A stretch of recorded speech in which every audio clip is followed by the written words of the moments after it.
Hey everybody, it's Doug here, Doug Mysticon, Board Game Geek, bringing you our next episode of Lord of the Rings Adventures, or Journeys rather, in Middle-earth. And we're going to continue on with our game. I did want to mention an error I want to correct with you guys, just so you know. You can't, when you're doing your scouting, you got to put them on top of the bottom of your deck. I think I discarded more bad cards, just wishful thinking, but you're not supposed to do that. So they either go on top or bottom, or you prepare. One of those three things. But we're going to get right into our game. We're going to resume it. We're getting close to the end. We have found the lair of the bad guys. I'm just trying to make sure we're as prepared as possible before we go in. Here's our map. And remember, we are about to start taking our action phase with Bilbo and Gimli. So let's get that done. Now, it does say before you interact or look at the top card, you may look at the top card of your deck. And if it's an inspiration, you gain one inspiration. So I think we're in a space right now that I'm going to do that in. I'm debating whether or not I go right in and just start getting the place done. We're kind of in a bad way. It might be good because if we don't do it this turn, next turn we're going to have some other event. So screw it, guys. Sorry. We're going to go right in. I'm going to move. We're going to move into here, and we're going to explore that token. So let's take a look at the top card of our deck. Hopefully it gives Bilbo another inspiration, and it does. That is awesome, and we know what we got coming up next as well.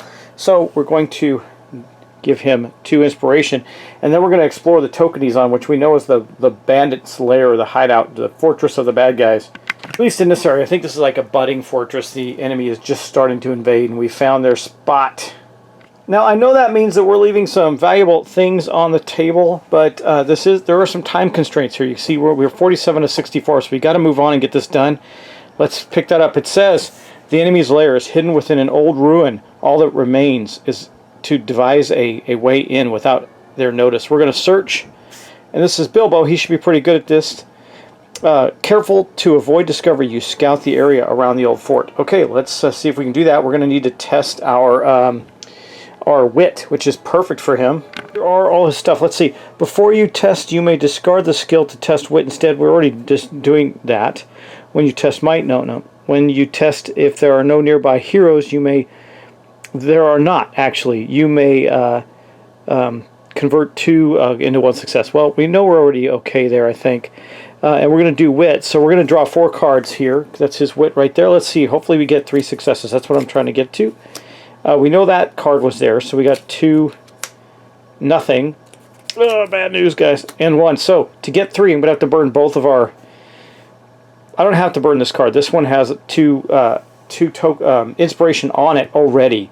So to get 3 successes, we're going to burn both of our inspiration, and we're going to do that because we don't want to have that go south on us. But let me see. After a hero explores a tile, you may... Nope, that's not going to work. Keep this card face up at the end of your turn. Oh yeah, we already... That's our fear card that we're dealing with. But we did get 3 successes. Let's see where that takes us.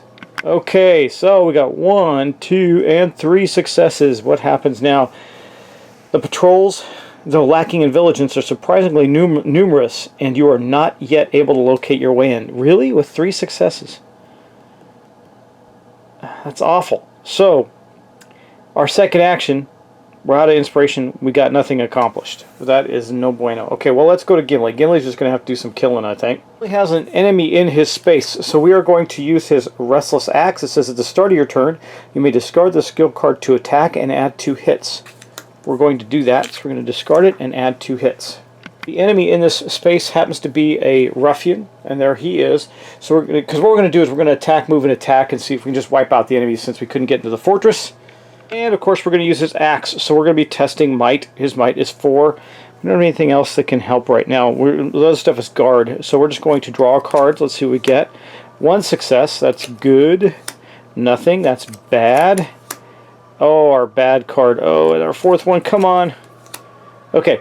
Well, we're going to spend that to get 6 hits. That will kill the ruffian. So we didn't. That was not that great for us. But here we go. I tend to do this out of sequence, but it's okay. It's not going to hurt us. So we're going to attack him. We got 1, 2, 3, 4, 5, and 6. He is dead, and we're going to apply that. We're going to confirm. We applied 6 hits. It tells us to remove the ruffian from the board and gain 1 inspiration, and then continue. So, goodbye, Mr. Ruffian. Hello, inspiration. That's good, because we're going to have to fight again, and we need as much as we can to do that with. I know that attack got 2 extra hits. I don't know if that would have made a difference. We could have found out, but it's okay.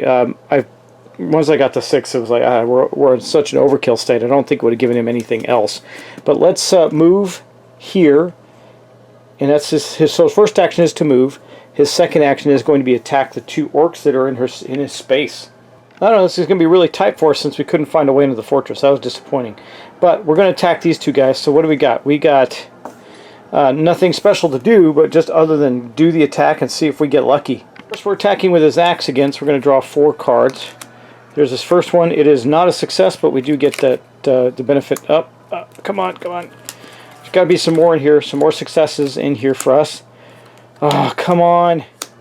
Oh, man, guys. So we're going to do a whopping 2 hits this turn if I spend the inspiration, which I will do. So we'll spend that. I'm going to discard these. And it does say, oh, you know what, though? I take it back.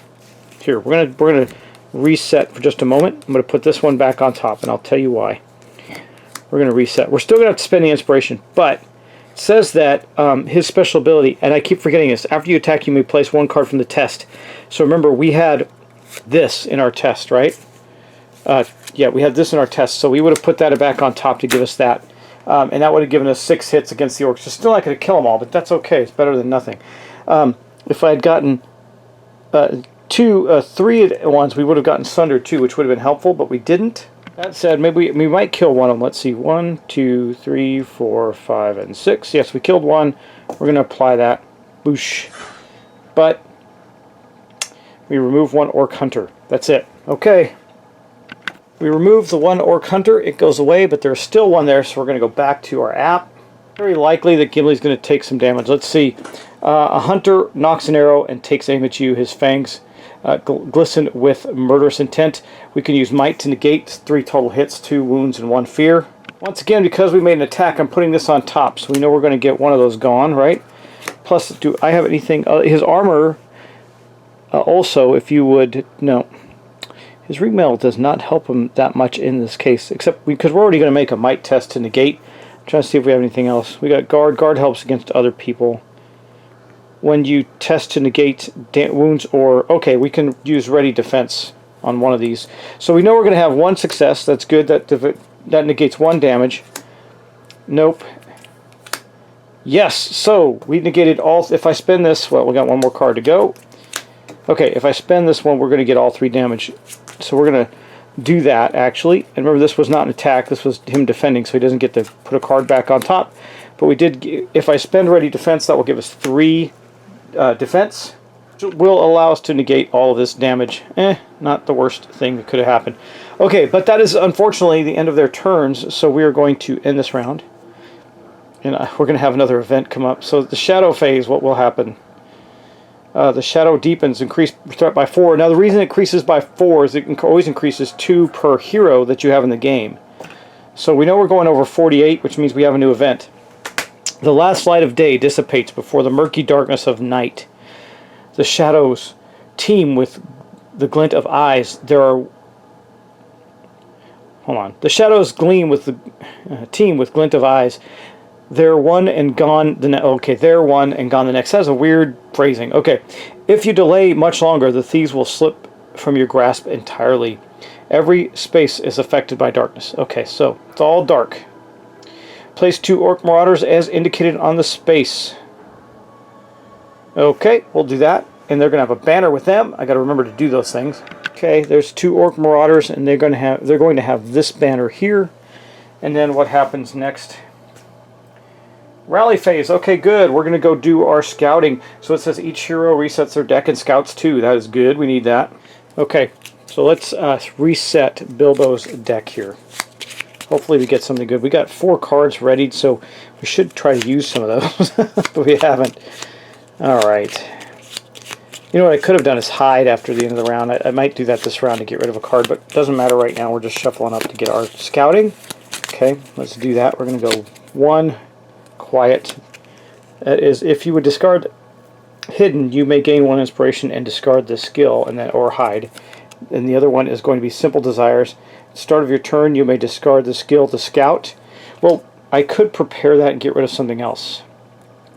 I think I'm going to prepare that and get rid of Undying Might, because we're not really using that. I'm going to prepare simple desires that allows us to scout again. I will put quiet on the bottom of our deck because we already have things that can hide. That is going to be his scouting. Now we got Mr. Gimli here to do the same with. He had gone through most of his deck. He only has You Cannot Pass prepared right now, so he's got some opportunity to prepare some cards. I'd love to get some rest cards so we can heal things. Oh, you know, at the end of... oh, man, guys, I'm sorry. I totally spaced on this. Keep this card face up at the end of your turn. Suffer 1 fear when you test. And we would have been able to test with his cloak. Nope. We would have had to use inspiration to do that, and I didn't have any, so we'll deal with that in just a second. Okay. Another fear for him. Up, face up fear. He's going to die from fear, if nothing else. Okay, let's cut his deck. Okay, there's that. We'll see where we put that. That is the first card up. And honed agility. Do we want to... No, I think we're going to put both these on the bottom of his deck right now. Okay, there we go. That's Gimli. But let's go back and do the fear thing that we need to do with Bilbo. That card has really plagued us. It's been there since the beginning of the turn. What do we get? Gloom. Flip this card face down. So basically he's got 4 out of 7 fear right now. I'm glad that didn't have any effects because I didn't want to have to try and reset a bunch of stuff for being forgetful. But there we go. There we have it. Okay, we're going to continue now, and it's going to take us to the action phase where our heroes are going to get to go again. Well, we know what we're doing with Bilbo. We're going to scout this out again. We need a lot of successes, though. I don't know how well this is going to go for us, but we're going to attempt to scout this location. Let's go back there and do that again. However, it might be different now that it's nighttime. Maybe it'll be easier for us. The mini guards of the have proven difficult to bypass. You recall what you have learned and continue to formulate a plan. Oh, maybe it would always take us a couple of times. So now we need to test. Wit again. Careful to avoid discovery. You scout the area around the old fort. Okay, come on. We have no inspiration. But before we interact, we get to look at the top card of the deck. It is inspiration, so we do know that, and we're going to have 1. So that is good. Okay, let's do that. That is not a success. It's going to give us 1 success. That is bad. That is not fantastic. And that is bad. So we're going to have 1 success at most. Do I even bother? During your turn, you may discard the skill for you and up. No, don't care about that. At the start of your turn, you may discard the skill to scout 2. I should have done that, but I didn't. When you test, if there is no nearby hero, you may spend... Yeah, but it doesn't matter. Convert 2 inspiration into 1 success. So here's what we're going to do. We're going to burn our 1 inspiration to get a success for our first action. I don't want him to outright fail. I have a feeling that would be worse. So this won't be good, but... slipping past patrol, you find a way into the structure without raising alarm, with 1 success. Okay. The heroes win. You have caught the bandits by surprise and will face the bandit leader on even footing in the next adventure. Lore increases by 2. Each hero receives 4 experience. Continue. So, guys, we have finished the first scenario, actually. We're moving on to the Thieves' Lair, Chapter 2. I don't think we're going to go any farther in this series. Right now, I'm going to leave the rest for you to explore, but I hope that gave you a really good sampling of what is to come with the Lord of the Rings. We'll just get this set up and see what happens next, and then we'll stop. Okay, we're going to save and quit there, but it says, the Thieves' Lair, you have slipped beyond the ruined walls of the old fort. You have an opportunity to break their foothold, but their number is too great to completely overcome. You will need to locate and defeat their leader. The next adventure will be a battle map. So maybe I will continue this, but we're going to stop right now before we go to a battle map. Maybe I'll show you what that is, because basically there's 2 map styles in here. There's a battle map and there's the overland map that we just saw. So perhaps... we'll keep going. I think I might do that, guys.